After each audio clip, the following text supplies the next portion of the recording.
नीतीश कुमार ने सब क्यों नहीं लाया हमारे राज्य में, क्या कमी रह गई? अब उसको जब आप कहते हैं कि तेजस्वी के पिताजी का शासन था ना, उस समय गड़बड़ाया था। माल महाराज का मिर्जा खेले होली, कहाँ हो रहा है कार्यक्रम, किसने कराया कार्यक्रम, किसकी बलि चढ़ी? जी तेजस्वी यादव आज भी सबसे दबदबा वाली पार्टी, सबसे बड़ा वोट बैंक वाली पार्टी बनकर हैं। तेजस्वी इनको छोड़ने वाले नहीं हैं। जो इनकी डिमांड्स हैं उसे एग्जैक्ट रूप में पूरा कर पाना एनडीए के लिए संभव नहीं है। जी नोरमा ग्रुप, जो सोचता है वो करता है, आपके अपने सपनों का आशियाना।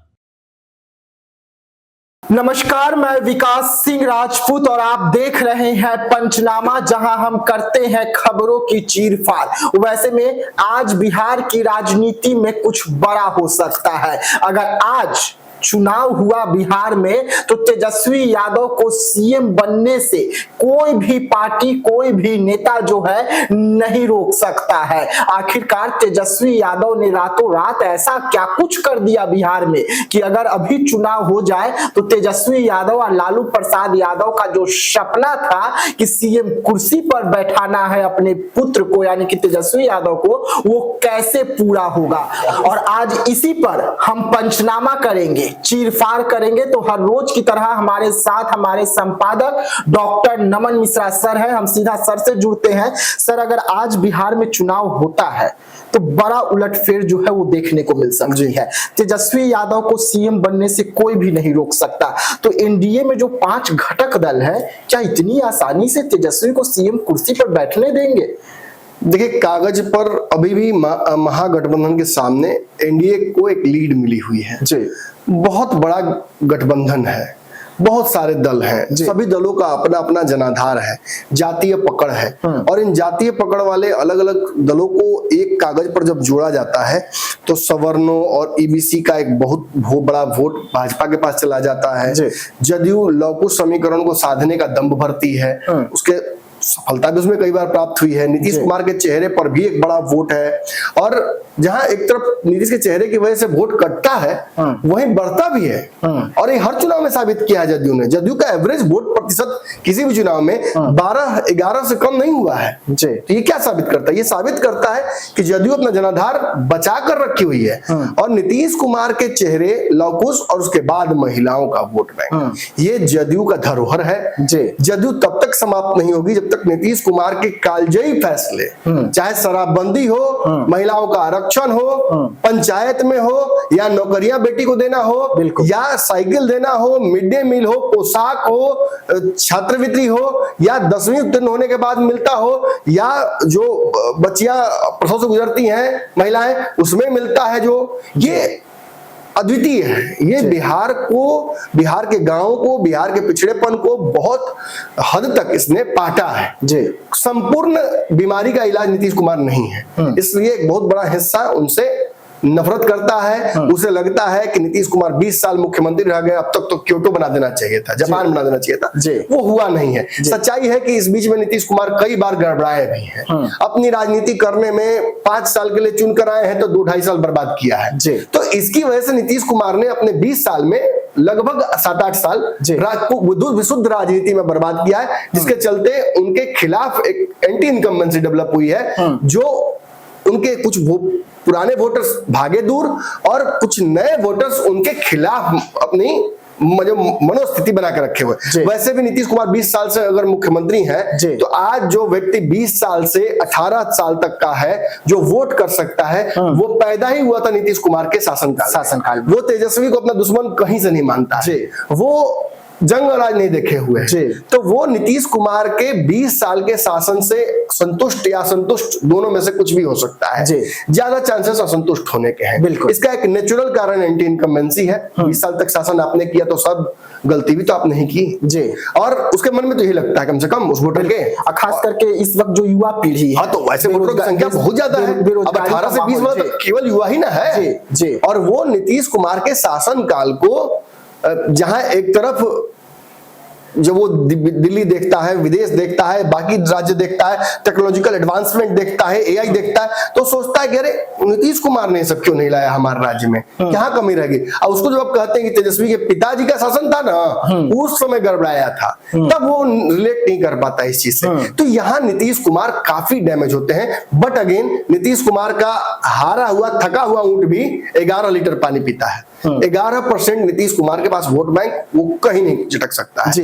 अब रही बात इसके बाद चिराग पासवान की। चिराग पासवान का अपना जो अपने चेहरे का, अपनी जाति का, अपने पिता का दिया हुआ वोट बैंक 7 से 8% है, जो कोई काट नहीं सकता है। संपूर्ण दलितों और उनके चेहरे का वोट मिला जाएगा तो 10-12% उनका वोट भी हो जाता है, इफ नॉट मोर। लोजपा वाले थोड़ा और बढ़ा के बोलेंगे, लेकिन मैं प्रैक्टिकल बात करूंगा, थोड़ा और कम कर देते हैं, 10% पे लाके टिकाते हैं जी।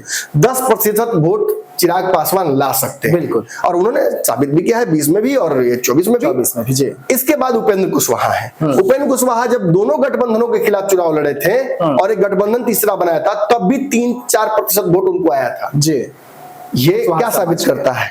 बसपा तो बिहार में थी नहीं जी, जो ओवैसी तो बिहार के नेता है नहीं, भले ही अपने सीटें नहीं जीत पाए उपेंद्र कुशवाहा, लेकिन उस गठबंधन को 6 सीटें आई थी जी। ये साबित करता है कि उपेंद्र कुशवाहा का वो कुशवाहा जाति में एक प्रकड़ है, एक श्रोता उनका भी है, एक वोटर उनका भी है, और मंथन शिविर भी शायद शुरू कर रहे हैं आपको, तो वो फैसला करेंगे। लेकिन उनका भी 3-4% वोट इसमें जुटता है। मांझी जी का भी वोट एक मुश्त है, मांझी जी का वोट कहीं और नहीं जाएगा, वो जिधर मांझी जी रहेंगे उधर ही जाएगा।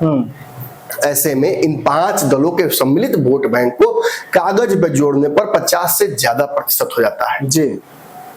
तब मैं बहकी बहकी बातें क्यों कर रहा हूँ कि तेजस्वी यादव आज चुनाव होगा तो मुख्यमंत्री बन जाएंगे, बिल्कुल। अब चलते हैं, ये तो कागज पर मजबूत है जी। अब चलते हैं उस तरफ, अब महागठबंधन की तरफ देखते हैं जी। यादव मुस्लिम कहीं टूटे वाला है?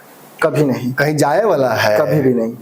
निश्चित ही ये वोट बैंक इनके पास रहेगा जी। अभी हाल ही में आपको याद होगा, मैंने पंचनामा कुछ दिन पहले किया था, मैंने कहा था भाजपा ने यादवों से कर लिया राम राम, अब आपके पाले नहीं जाना है, ना आपका वोट चाहिए, ना आपके लिए कुछ बहुत करने का इच्छा है, जो सबके लिए करेंगे सो आपके लिए भी करेंगे, आपके नेताओं को भी अब हम जगह नहीं देंगे। और देखा आपने, then started a decline of Yadav leadership in BJP, और उसके बाद हमने देखा नित्यानंद जी कहाँ है, उसके बाद रामकृपाल जी को काहे नहीं पूछ रहे हैं, उसके बाद हमने देखा कि एक एमएलसी है बीजेपी के शिक्षकों के, नवल किशोर यादव जी, वो कहाँ है? नंद किशोर यादव छोड़कर कोई भी नेता, चूंकि वो बहुत पुराने चावल है जी, कोई नेता नजर नहीं आ रहा है। और अब तो सिवान वाले ओम प्रकाश भी जनसुराजी हो गए जी, और फेसबुक पे लंबा चौड़ा पोस्ट लिखा है कि मेरी यही गलती है कि मैंने पार्टी को हर बार अपनी कुर्बानी देकर, अपना ईंधन बनकर सपोर्ट किया, इसकी सजा तो मिलनी ही चाहिए थी मुझे। मतलब मैंने कह दिया था कि यादवों से अब कोई लेना देना नहीं होगा, और आज असर भी होने लगा। खैर, इधर से प्रेम मिले, तृष्णा मिले, जो मिले, उधर से तो प्यार मिलता रहा है ना।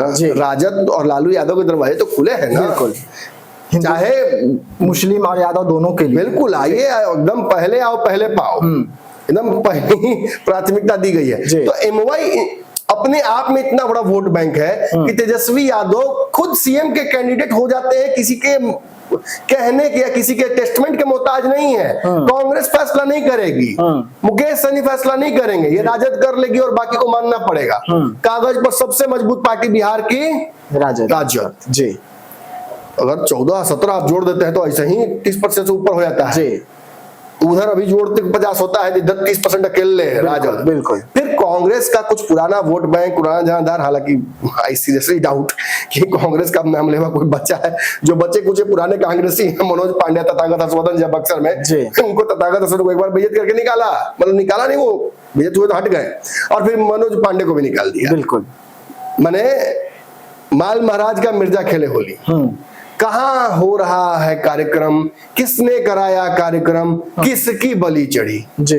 ये दुर्भाग्यपूर्ण है, लेकिन चलिए, कांग्रेस का अगर विनाश काल में विपरीत बुद्धि नहीं होता तो विनाश काल होता किसे? बिल्कुल, जी जी, अंडा मुर्गी वाला कहानी है। भगवान जान के विनाश काल विपरीत आपका बुद्धि करते हैं ताकि विनाश कलवा आ जाए। कांग्रेस के पास जनाधार है नहीं, कन्हैया की रैली फ्लॉप, कृष्णा लवरू का घुमक्कड़ी फ्लॉप, राहुल गांधी के बिहार आने पर हाथ जोड़ जोड़ कर लालू यादव से भीड़ जुटाना हमने देखा है। मल्लिकार्जुन खड़गे का रैली वो तो फलमहा फ्लॉप, वो तो मल्लिकार्जुन खड़गे माथा पे तौलिया सब पोछत छील नहीं है माथा जी। कितना छीलिएगा, कहां से लाइएगा? मल्लिकार्जुन खड़गे को काहे सुनेंगे भाई, कौन है वो? बिल्कुल, बिहार का क्या उनसे नाता है, क्या लेना देना है? राहुल गांधी आए तब तो हाथ जोड़े तो राजद ने कहा कि चलो भाई भीड़ जुटा दो क्योंकि राहुल गांधी आ रहे हैं। प्रभारी से लेकर अध्यक्ष तक सब लोग पहुंचे थे, लाइन हाजिर हुआ। लेकिन मल्लिकार्जुन खड़गे के समय सबका घमंड टूटता है। जब लालू यादव और तेजस्वी यादव उनके वोटर एक जगह जुटता है तो सबका घमंड टूटता है। और कांग्रेस मुझे नहीं लगता कि बहुत बड़ा कोई वोट बैंक लेकर आ रही है इस गठबंधन में, सॉरी, लेकिन अभी यही स्थिति है कांग्रेस की। फिर आता है लेफ्ट की पार्टियों का। लेफ्ट की पार्टियां कमेंडेबल जॉब कर रही हैं जी, बहुत अच्छा प्रदर्शन। बिल्कुल दिखते नए नए पत्रकारों को बिहार के लेफ्ट की पार्टियों ने ये एहसास करा दिया कि हम पुराने कैडर वाले हैं, वरना इन पार्टियों को पूछता है जिनके कार्यक्रम में कोई नहीं जाता है पत्रकार। दिखते नहीं है लेकिन असर कर जाते हैं, बहुत असरदार है जी, बहुत असरदार है। ये आपके पेट वाला बैक्टीरिया अमीबा है जो गुड बैक्टीरिया होता है, ये अच्छा है, आपके अंदर है, ये काम कर रहा है, जब हट जाएगा तब आपको पता चलेगा।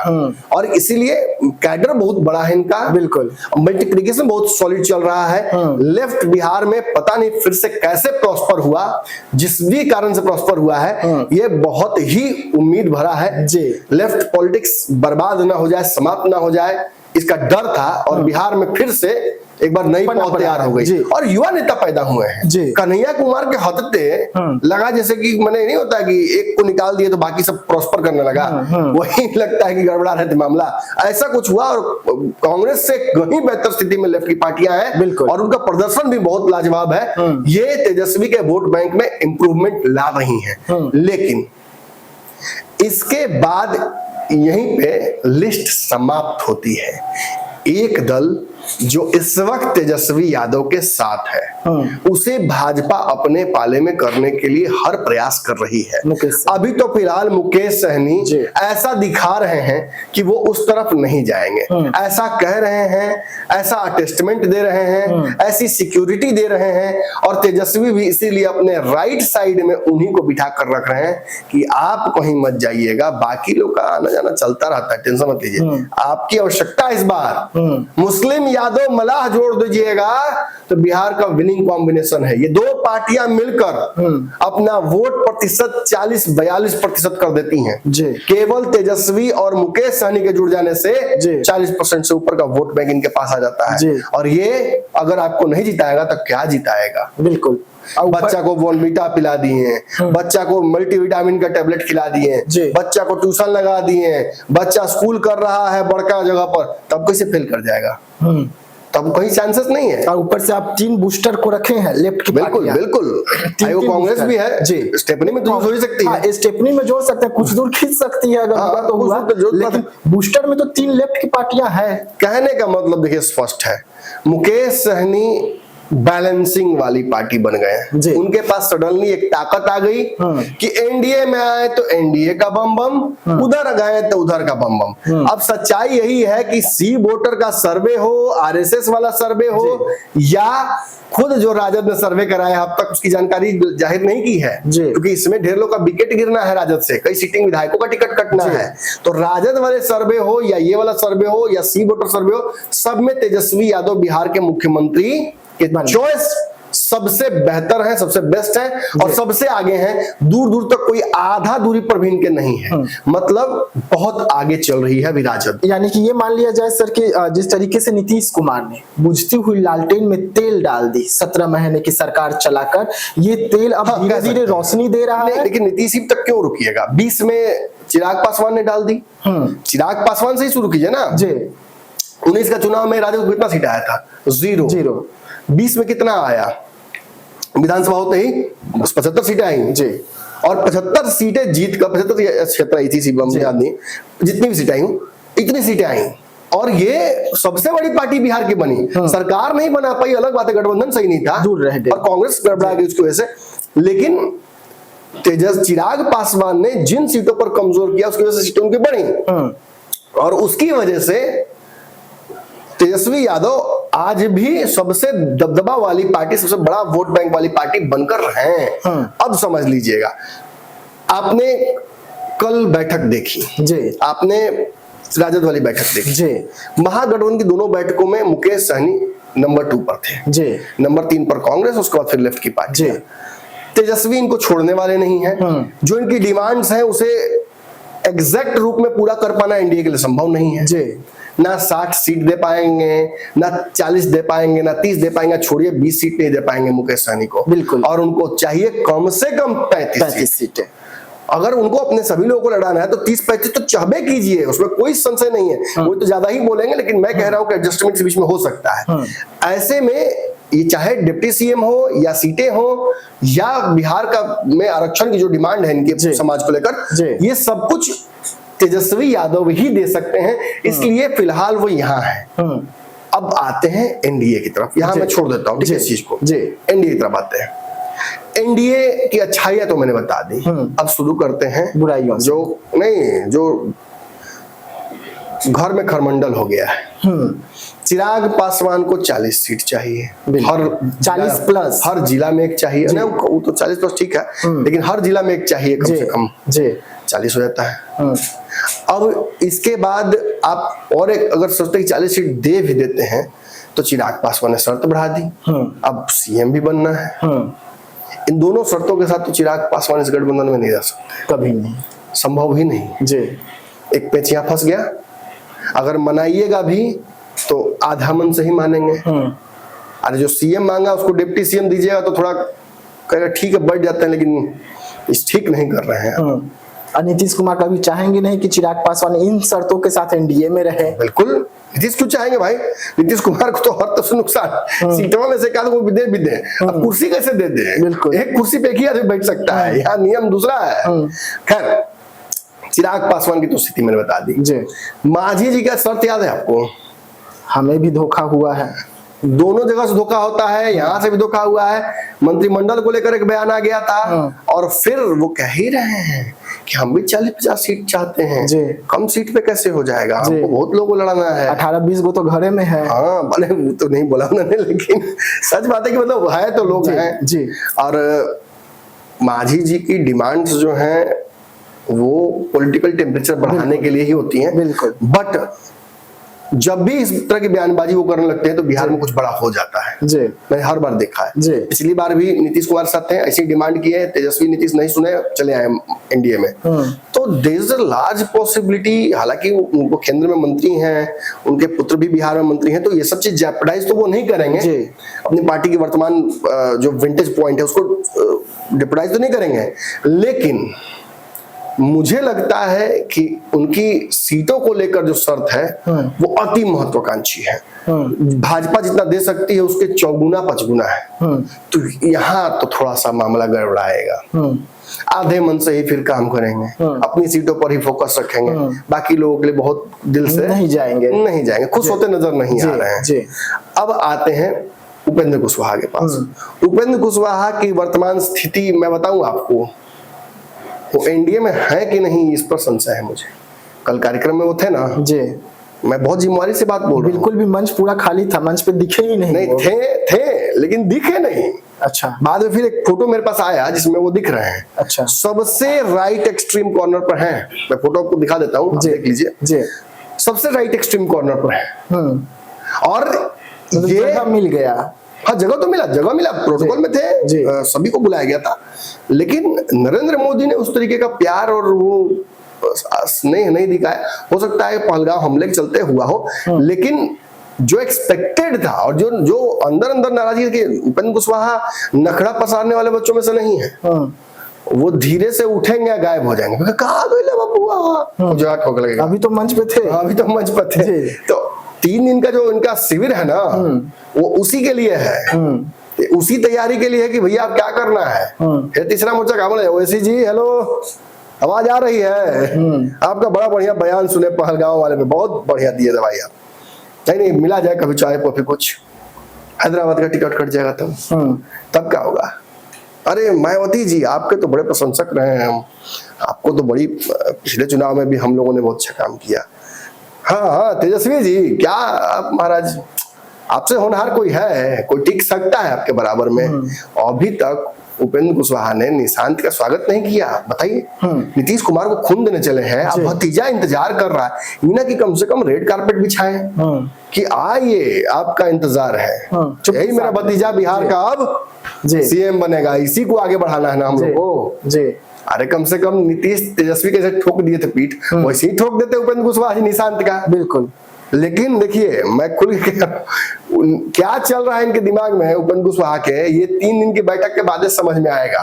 सारे नेता अंदर से कौतूहल में है, समझ में नहीं आ रहा है क्या करना है, 5-7 सीट कैसे हो जाएगा, कैसे एडजस्ट कर लेंगे। और सीटों की बात तो मारिए गोली न AK-47 धाए धाए, मंत्रालय न दीजिए जी, सब मंत्री बना हुआ है, हम घूम रहे हैं ऐसे ही, राज्यसभा सांसद तो बना दिए, बातें समझ में नहीं आ रहा क्या करना है, क्या बोलना है, कहीं प्रोटोकॉल में हम ये नहीं है।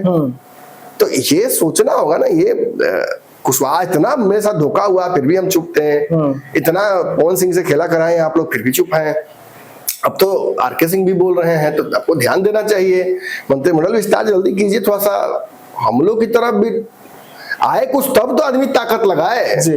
और इनका फिर जाकर मिलना छगन भुजबल से, अगेन द सेम स्टोरी, ये निश्चित ही मैं कह सकता हूं कि बड़ा पिवटल पीरियड है ये उपेंद्र कुशवाहा और एनडीए के रिश्ते का। देखते हैं कहां तक जाता है। आई होप कि 5-6 सीटें हैं, 1-2 सीटें करके भाजपा इन्हें मना ले, लेकिन बिना मंत्रालय के मान जाएंगे मुझे लगता नहीं है। तो फिर कहाँ जाएंगे आप बेहतर समझ सकते हैं। मैंने नाट्य रूपांतरण करके दिखा भी दिया आपको, जो मेरा काम नहीं है, लेकिन चूंकि हमारे पास बहुत रिसोर्स नहीं है कि आपके लिए एक्टर हायर करें, अपने से एक्टिंग भी कर दिए जो बुझाया हमको। अब आगे बढ़ते हैं, अब किस पार्टी की तरफ बढ़ा जाए। हमने मांझी जी की बात कर ली, चिराग जी की बात कर ली और उपेंद्र कुशवाहा की बात। बिल्कुल। अब नीतीश जी की तरफ चला जाए। हाँ, नीतीश जी बचे हुए हैं। घोंघा का छत्ता है, ठीक है, घोंघा नहीं, जो काटता है हड्डा का छत्ता है। कौन इसमें हाथ डालेगा, कौन खोल के देखेगा कि क्या है। लेकिन हम तो बिल्ली गला में घंटी बंधवे करते हैं, हम गला में भी बांधे हैं, हम तो चीर-फाड़ करवे करेंगे। हाँ करवे करेंगे। घोंघा लोग हाथ डालो को निकालिए बाहर। देखिए सबसे बड़ा समस्या ये है कि वक्फ बोर्ड के मुद्दे पर नीतीश कुमार की राजनीति को सबसे ज्यादा झटका लगा है। बिल्कुल। खर्चा किसी और का, मकान किसी और का बन रहा है, अब फालतू में हम बालू IT ढो रहे हैं। समझ में नहीं आ रहा, ना फायदा ना नुकसान, कुछ नहीं चल क्या रहा है। और नुकसान जब तक एनालाइज करेंगे तब तक एक वाली पार्टी खली आ गई। सारे मुस्लिम नेता ना भैया हमारा तो नहीं, अब नीतीश कुमार जी का कोई भरोसा नहीं, किधर जाएंगे, चलिए हटिए, खसक गए लोग। एक उम्मीद थी मुसलमानों को कि नीतीश कुमार वक्फ बोर्ड के मुद्दा पर जब पलटेंगे ना तो हम लोग फिर जिंदा राजनीति किया जाएगा तेजस्वी जी के साथ। पलटवे नहीं किए महाराज, इतना दिन से पलट रहे थे, अब पलटने का वाकई मौका है तो नहीं पलटे। तो यही तो नीतीश कुमार की राजनीति की अनप्रेडिक्टेबिलिटी है जी। सब आप ही समझ जाइएगा। तो हम यहाँ काहे लगे हैं, हम यहाँ आटा भरने के लिए हैं, हम समझाने के लिए हैं। नहीं फॉलो करते हैं पंचनामा तो जाइए, उड़ती चिड़िया को हल्दी लगाते रहिए दूसरे चैनल पर जाकर, तो असली माल यही मिलेगा, मसाला यही मिलेगा। बिल्कुल। वक्फ बोर्ड के मुद्दे पर नीतीश कुमार ने जो किया है ये मुसलमानों को समझ में नहीं आ रहा है, लेकिन जदयू को इसका नुकसान हुआ है। जो ऑब्सेस्ड मुसलमान थे नीतीश कुमार से, वो कहीं रहे, उनको थोड़ा सा वोट देते थे, उनके संगठन में काम करते थे, मजबूरी बस भी, क्योंकि सरकार है, सूचना तंत्र है, पता चल जाएगा कि का जी आप MLC हैं, आपके क्षेत्र से हमको वोट नहीं आया, बूथ पर देख रहे थे वोटे नहीं आया है, क्या खालिद जी क्या कर रहे थे, चलिए इनका काटिए MLC अगला बार, चलिए वो कहाँ है बुलाइए उनको, पहले उनको बुलाइए गुलाम गौर जी को, उनको बुलाइए फलनवा को। ढेर लोग कटा भी है जी, जो कटा उतना ज्यादा नखरा इस बात सारे हुए लोग। खाली जी तो बोल रहे हैं कि जो इस्तीफा दे दिया वो हमारे पार्टी का कुछ नहीं था, उसका कोई वैल्यू है, लेकिन नीतीश जी कुछ फैसला करेंगे। इधर भी खुश उधर भी खुश कर रहे हैं दोनों तरफ, लेकिन ऐसा होता नहीं है। रही बात नीतीश कुमार के आसपास के लोगों की, तो 3-4 जना तो मोदी के हो गए लोग जी। अब हम हनुमान नहीं कहेंगे क्योंकि वो पोस्ट तो चिराग पासवान जी ने अपने लिए सुरक्षित कर ली है और बहुत बड़ा रॉयल्टी उसका पे करते हैं। लेकिन नीतीश कुमार जी मंच पर ये कह दिया कि हम तो जो पलटी मारे थे ना तो इन्हीं के वजह से ना। हाँ, तो ललन सिंह को खर्चे करने के लिए रखे नीतीश कुमार, कि जब जरूरत पड़ेगा तो थोड़ा थोड़ा खर्चा करते रहेंगे उनसे उधार ले लेके। अब मुझे तो एक इनफैक्ट मुझे लगा जैसे कि अब मैं केवल वाइल्ड गेस हो सकता है, लेकिन एक बार मोदी जी से बैठे हुए थे उसी दिन, यहाँ नीतीश जी बैठे हुए थे, तो नीतीश जी कुछ ऐसे हंस हंस के बोले, ऐसे बोले और इशारा दे दिया, देख लीजिएगा, मंत्रालय तो बढ़िया हो तो इनको दे दीजिएगा, बोल दिए हैं मिल जाएगा मिल जाएगा, और ऐसा कुछ लगा। ललन जी नीतीश जी को पकड़ते हुए भी नजर आए। हाँ, नीतीश जी भी थोड़ा सा, मोदी जी भी थोड़ा सा थे, क्या किया जाए, अब सब कमिटमेंट सामने ही करा लीजिएगा, भाई कुछ चालू नहीं ना भाई। लोग कहेंगे कि पहलगाम उधर गड़बड़ा ले, इधर ये लोग कुर्सी फाइनल हो रहा है, कुर्सी अपग्रेड हो रहा है। खैर जो भी हो, मैं तो मुझे लगा ऐसा बातचीत से लगा, लेकिन चलिए कुछ तो बात जरूर थी। कहने का मतलब कि ज्यादातर लोग इनके नरेंद्र मोदी के हो गए हैं, लाइन हाजिर नीतीश कुमार उनको टप टप करते हैं, ट्रस्ट कितना है वो तो सामने सामने दिख जा रहा है। जब वो खुल के सबके सामने कहते हैं कि यही लेके गए थे, ये लेके गए थे, तो फिर समझ रहे ना। नीतीश कुमार की वर्तमान पार्टी की स्थिति बहुत अच्छी नहीं है नहीं। चेहरे का वोट तो इतना गिरा है कि वो सी वोटर हो या आरएसएस वाला सर्वे हो, आरएसएस ने तो बकायदा दर्शकों आगाह कर दिया है, नागपुर से मैसेज गया है मोदी जी के पास कि ये होने वाला नहीं है इस बार बिहार में, लग रहा है ये आप तैयारी तो कर रहे हैं लेकिन दूल्हा आपका दुरुस्त नहीं है, मामला गड़बड़ा जाएगा, खिचड़ी कच्चा रह जाएगा। हाँ, इसीलिए देख रहे हैं मार योजना पे योजना, योजना पे योजना। मैंने उधर पहलगाम में जो हुआ उसके बाद इस कार्यक्रम नहीं हो सकता था, लेकिन हम बिहारी हैं, हमें कुछ मिल रहा था तो हम कैसे कह दे कि कैंसिल हो जाना चाहिए था, मिलना ही चाहिए। हम तो, हमारा तो उधार बाकी है, एक तो उधार देने आए हैं, अभी बराबरी होगी तब हम कहेंगे कि अब हमको एक्स्ट्रा मिल रहा है तो चलिए कैंसिल कर दिया, अगला बार दे दीजिएगा। अभी तो उधार चढ़ा हुआ है, बाकी पूरा कर रहे हैं, और सारी योजनाएं नीतीश जी से उगलवाई गई। आप बोलिए आप बोलिए आप बोलिए, ताकि नीतीश के चेहरे पर वोट इंप्रूव हो, थोड़ा फिर से उनका बढ़े, लेकिन इट डजंट लुक लाइकली, ऐसा लगता नहीं है कि नीतीश कुमार के चेहरे पर वो फिर हो पाएगा। अगर होता भी है तो this would probably be last time जब ये काट की हांडी चढ़ेगी, और जदयू की स्थिति ठीक नहीं है, और जदयू क्या फैसला करेगी देखिए। अगर अभी ही जदयू को आप उठा के एनडीए से उठाकर अभी तेजस्वी के बगल में बिठा दीजिए तो वही जदयू मजबूत हो जा रही है, तुरंत मजबूत हो जा रही है।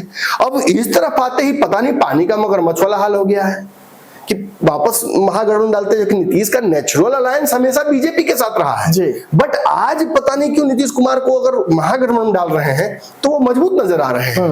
क्यों? क्या पिछड़ा गोलबंदी की वजह से, या सवर्णों का एक पैथोलॉजिकल सा हेट्रेड हो गया है नीतीश के प्रति, अब पता नहीं क्यों हुआ है, भगवान जाने। वो शायद एंटी इनकम्बेंसी भी हो सकता है, बट या हो सकता है कि नीतीश के बहुत सारे फैसलों से वो नाराज हो, या ये जो जातीय गणना हुई या ये सब का कुमुलेटिव इफेक्ट हो। बट नीतीश के पास एक बैकलॉग है सवर्णों का, वो लालू यादव से कम है लेकिन है, और इसका नुकसान जदयू को होता नजर आ रहा है।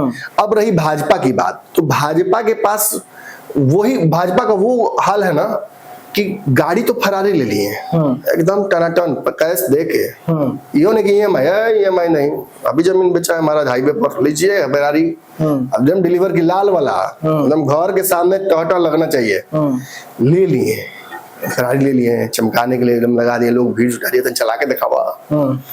चलाना भी आता है, ऐसा थोड़ी ट्रैक्टर चलाया भर जवानी, चलाएंगे कैसे नहीं चलाएंगे, चलाएंगे।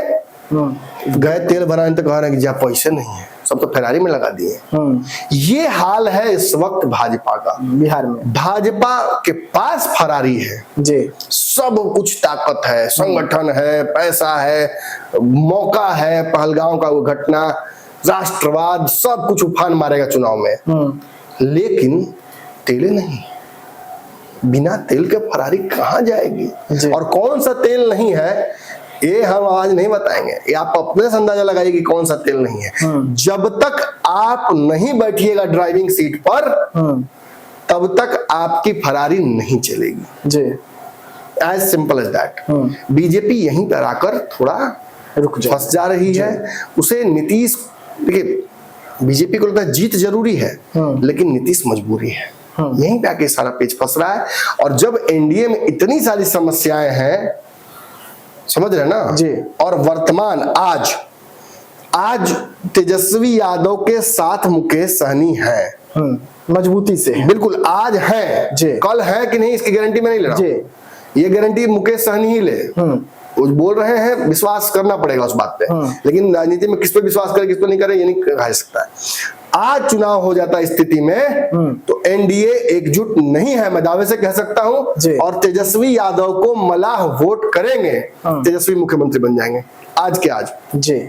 और अगर ये समय दिया जाएगा, फिर समय तो है ही, चुनाव तो आज है नहीं जी, 5 महीना समय अगर दिया जाएगा तो आप तेजी से तेजस्वी यादव की पॉपुलैरिटी को भी थोड़ा कम होते हुए देखिएगा। तेजी से ही कम होगा, लेकिन 5% और कम होगा मुझे लगता है। और धीरे धीरे आप देखिएगा कि बीजेपी और चिराग पासवान और बाकी लोगों की पॉपुलैरिटी हल्का हल्का बढ़ेगी जी।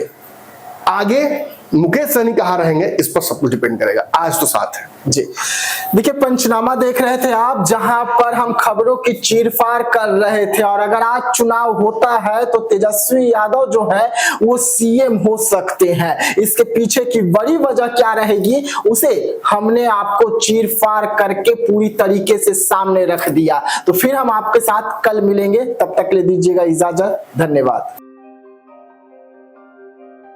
आपके सपनों को हमने सजाया है, ई होम्स पैनोरमा को हमने बनाया है। ई होम्स मेरा एक सपना था जिसपे मैं पिछले 4 साल से काम कर रहा था। हमने जो बनाया है वो सबने है माना। ई होम्स पैनोरमा में हो आपका भी आशियाना। और फाइनली हमने 2021 में इस प्रोजेक्ट को लॉन्च किया। बहुत लोग अप्रिशिएट कर रहे हैं कि पूर्णिया जैसे शहर में, बिहार के, एक तो बिहार की बात करें उसमें भी पूर्णिया जैसे छोटे जगह में इस तरह का लाइफस्टाइल देना, ये सुन के हम लोगों को बहुत अच्छा लगता है।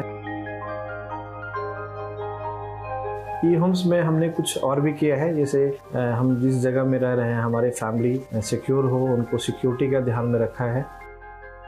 आपकी सुविधा और सुरक्षा आपके लिए खास है, ये आपका विश्वास है। इसमें आर्टिफिशियल इंटेलिजेंस का 7 लेयर सिक्योरिटी का हमने इस्तेमाल किया है। लश ग्रीन कैंपस को बनाया है। यदि हमारा बाउंड्री वाल है तो वो वर्टिकल गार्डन है। ये जितनी भी फैसिलिटी होता है एक इंटरनेशनल टाउनशिप में ई होम्स है, ये हम लोग विश्वास नहीं कर पा रहे हैं। जो भी हमारे मित्र दोस्त या जो भी हमारे बाहर के बाहर आते हैं तो हम लोगों को बहुत अच्छा सुनने को मिलता है और बहुत अच्छा क्रेडिट मिल रहा है। वो सारा हमने सिर्फ एक बिल्डिंग नहीं बनाया, हमें एक बहुत अच्छा लाइफस्टाइल दिया ई होम्स में, और मेरा एक सपना था जिसको मैं आज फुलफिल होते हुए देख पा रहा हूँ। ये आपका आवास है। ई होम्स पैनोरमा में अब आपका निवास है। E Homes Panorama, luxurious lifestyle redefined. Panorama group, जो सोचता है वो करता है। अगर ये वीडियो पसंद आई और वह बिहार के राजनीति और बिहारियत से सरोकार रखेनी तो सब्सक्राइब बटन दबा के चैनल के सब्सक्राइब कर ली। ओजे एगो घंटी बा, ओकरा बटन दबा देला से कुल सटीक और मारक खबर रुआ मुफ्त में मिल जाई। अगर रुआ पत्रकारिता के हमनी के नया प्रयोग में सहयोग कर चाहतानी तो ज्वाइन बटन दबा दी।